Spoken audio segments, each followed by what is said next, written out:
Welcome to another edition of A Badge and a Mic with the Chelan County Sheriff's Office. And this time out, an inside look at the work of the Columbia River Drug Task Force. And today we're focusing on the mission, challenges, many successes of the team, and taking on the community's drug problems. Now, this episode will also highlight the collaborative efforts during their nature of work, emphasizing the importance of law enforcement and community involvement. That's you and me, community involvement. Today's episode, On the Front Lines, inside the Drug Task Force, where we're going to find out about the task force's role in fighting illegal drugs, some of the methods used, and how the community can help support those efforts. And our guest today, Columbia River Task Force Sergeant Chris Foreman. Chris, welcome. Hey, good to be here, Randy. Well, it's been a little bit, and it's awfully good to see you again. Yeah, great to see you as well. Say, just for half a minute, wanted to pull back the curtain a little bit about your history with the Chelan County Sheriff's Office and law enforcement in general. Tell us about that. Sure. So I've been with the Chelan County Sheriff's Office for 21 years. I've spent the vast majority of my career essentially in narcotics part of law enforcement. I have 7 years as a Columbia River Drug Task Force supervisor position from 2011 to 2018. In 2022, I was the commander for 14 months of the Columbia River Drug Task Force. And then just recently, November 1st, I was asked to come back into the Columbia River Drug Task Force as the supervisor. All right, well, Sergeant Foreman, let's jump right in and talk about some of the key elements of the Drug Task Force. And let's start with what is the Drug Task Force, some of your missions and goals, and how drugs impact things like public safety, health, and certainly crime rates. What say you? Yeah, so the Columbia River Drug Task Force is a multi-jurisdictional team that's made up of different departments in the Wenatchee Valley. So we've been around, I think, since mid to late 80s. And so some of the departments have changed, but right now it's currently the Chelan County Sheriff's Office, the Douglas County Sheriff's Office, the Wenatchee Police Department, and the East Wenatchee Police Department. And then we have a specialist agent from Department of Corrections.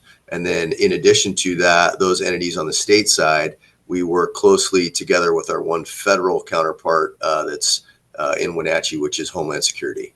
Our Badge and a Mic podcast with the Chelan County Sheriff's Office, Sergeant Chris Foreman with the Columbia River Task Force. Let's move into how you guys operate. Example, investigation techniques, and how you collaborate and interweave with the other agencies, and certainly some of the challenges that you face. Sure. Yeah. So one of the things that I describe the task force is, we're like a Swiss Army knife where we have numerous different tools and capabilities depending on what the issue is that we have. So we've worked cases working with our general detectives from our agencies on gang crime, specifically violent gang crime. We've worked cases that were impacting our community a few years back. Our task force worked a case where we had a ring of guys that were going around and stealing from construction sites from all over the Wenatchee Valley, and resulted in hundreds of thousands of dollars of property being recovered. We've worked overdose homicide cases with our detectives that come from fentanyl. And then we've also worked with our detectives on other organized crime like massage parlors, illicit massage parlors that are offering sex services. So we really, our bread and butter is drug law enforcement, but that leads us to a bunch of different places because it's all kind of interwoven when you look at organized crime. And then also we are just, again, going back to that multi-tool analogy, we have a lot of surveillance techniques or equipment that we utilize that work for all of those different investigations. And so we're kind of the go-to when a problem pops up in our valley to like, hey, we need you to go solve this. And then we have a group of highly motivated detectives that are able to go out and essentially attack that and be proactive, whatever that problem is. And Sergeant Foreman, what about some of the challenges you face? Yeah, so I would say the biggest challenge right now is the financial or the budget part of the task force. So historically, we've been funded partially by the federal government, and that funding has gotten reallocated or diverted to other programs. And so we had to go to the state legislature, and fortunately, we had a bipartisan letter from our congressmen and women to back up and say, hey, we need task forces funded in our state. And so for 1 year, they funded task forces. And so we are going back to the state legislature again and asking for continued funding, and hopefully funding that is allocated and essentially written into the budget for multi-year at a time, and asking for more money than we're currently getting. Chris, I always love hearing a good success story, and I've been hearing a lot of great things about you guys. Let's touch on this recent huge drug bust, how it was done, and the outcome and the impact on our community. Yeah, so the detectives down here are really a great group, and it's a testament to the teamwork that is on display each and every day down here. But one of our detectives was able to essentially launch a 6-month investigation into a Serrano gang drug dealing organization, and started doing different surveillance techniques to start watching them, figure out where they were going to get their drugs, who they were dealing to, and then identified a stash location.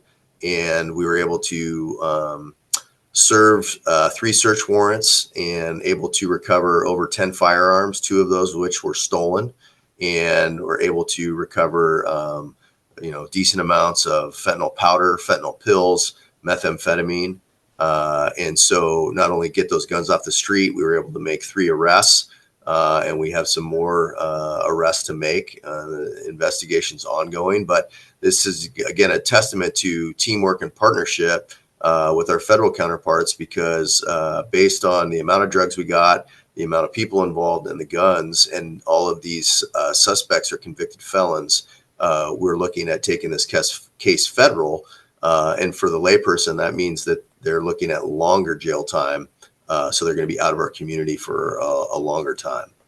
Well, we've been discussing the mission of the Columbia River Drug Task Force, the investigative process, some recent success, which we're really glad to hear about, and how members of the public can help. Remember to stay vigilant. And again, like Chris said, if you see something, say something. Don't be afraid to report any suspicious activity. But again, Sergeant Foreman, thank you, and a big thank you and hats off to all the task force members for all you do. And got the Chelan County Sheriff's Office website on the screen right now. If you ever would like to connect, you can go to the website for the Chelan County Sheriff's Office. So thanks again, Chris. Hey, Randy, thank you, and have a Merry Christmas. And the same to you, sir. Join us for future episodes of A Badge and a Mic, an inside look at the Chelan County Sheriff's Office. And until next time, you stay classy, Chelan County.